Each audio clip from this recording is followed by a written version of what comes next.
Bismillahirrahmanirrahim. Today, inshallah, we are going to have our drawing for the maxillary canine. Okay.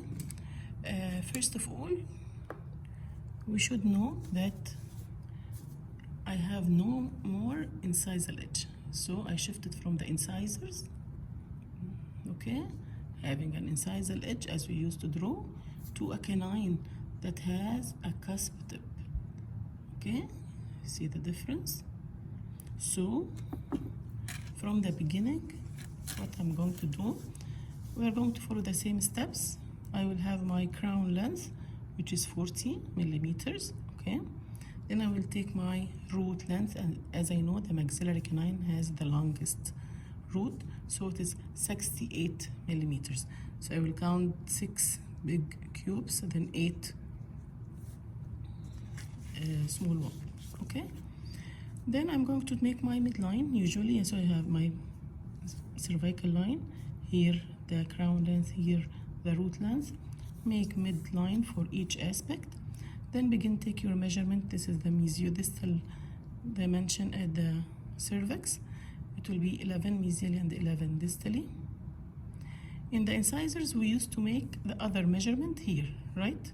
The mesiodistal dimension at the incisal edge. But now I have no more incisal edge.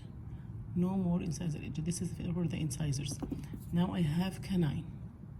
So what I'm going to do, canine means cusp tip and slopes, right?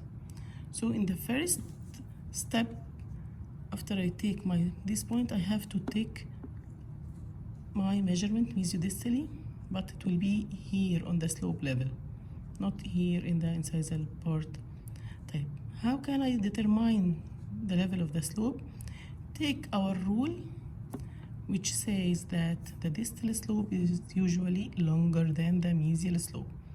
So usually distal slope, it will be at 1/3 of the crown length. Okay, mesial slope will be at 1/4 of the crown length. This 1/3 and 1/4 I'm measuring from where? Not from the cervical line. I'm measuring from the cusp tip. So 1/4 of the crown length, it will be 10 millimeters. This is 40. 1/4 will be 10. I will measure here from the cusp tip 10 millimeters and mark a line like this. This line will be the slope for the mesial side. So what about the slope for the distal side? Where it will be? It will be at 1/3 of the crown. 1/3, about 13 millimeters. 1/3 of for the 40. Okay, so it will be here about 13. I measure 10, then 3 cubes, and make another line, which is the slope line. Okay, on these horizontal lines representing the slope levels here and here, okay, I'm going to measure 15 millimeters, 10, then 5, here 10 and 5, put a point here and here. Okay, then I should measure again, revise here the neck, here the crown measurement, then join these points. Okay, begin from the mesial side, it is convex, then complete slightly concave.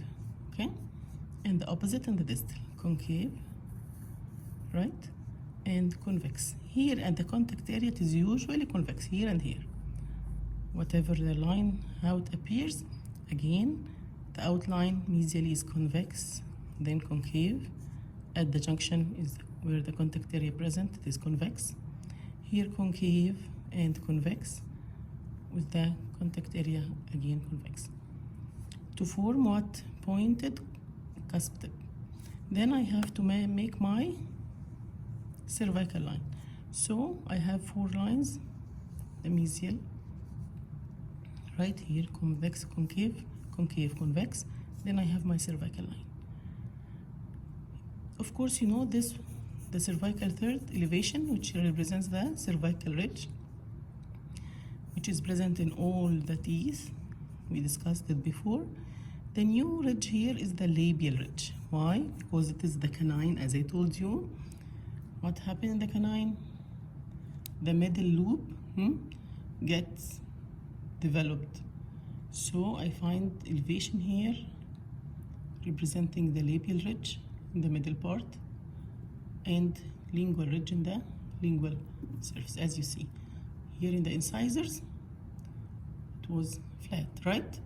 But here I have an elevation in the middle part called the labial ridge. So this will be my labial ridge, which is the ridge of the canine.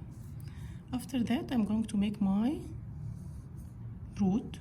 The root is tapered, as you see, and the apex is shifted distally. So my root apex is pointed and shifted distally, as usually. Okay? The same step will be repeated here for the lingual aspect.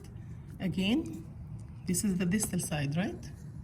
So I will measure 1/3 of the root of the crown length, which is 13 millimeter, and complete here at the level of the distal slope. And the mesial slope is shorter, it will be at 1/4, which is 10. Take measurements at the neck, measurements at the crown, which is at the level of the slopes. Then this is the point of the cusp. Again, starting mesially, it is convex, concave, opposite concave, convex, meeting at pointed cusp tip. Okay, what about the anatomy? I used to make my cingulum in the cervical third. Here I have cervical third elevation in the labial side, which is the cervical ridge. In the lingual side, I have my cingulum, right? Which is narrower than the labial due to the lingual convergence. As we know, that the lingual side is usually narrower than the labial side. Here I have what? I have my cervical ridge elevation in the cervical third. Here I will have my cervical third having the cingulum. Okay? This is what is reflected here. So I will measure 13 millimeter, which is the cervical third, and mark my cingulum. Again, do my margins, which will be parallel to the outer outline of the crown. Okay, exactly as you see. Usually I make previously here, all this will be the fossa. But in the canine, I have elevation here, dividing the fossa into 2 halves. This elevation is called the lingual ridge. Okay, so now I will have my cingulum.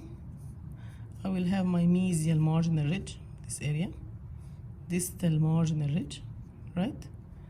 And those are the mesio-incisal ridge, these 2 incisal ridge, because any cusp is formed of 2 ridges, right? Which are here, it's called the slopes. In the lingual part, they are called ridges. As you see in the labial side, it is called slopes. But lingually, what can I see? I can see elevations here. These elevations are called mesio-incisal and these 2 incisal ridges. Then we have my marginal ridges and the cingulum and the connecting lingual ridge in the middle. This lingual ridge is characteristic to the canine, okay? It divides the fossa into 2 halves. Then after that, I can shade this mesial fossa or mesiolingual fossa and the other, these 2 lingual fossa.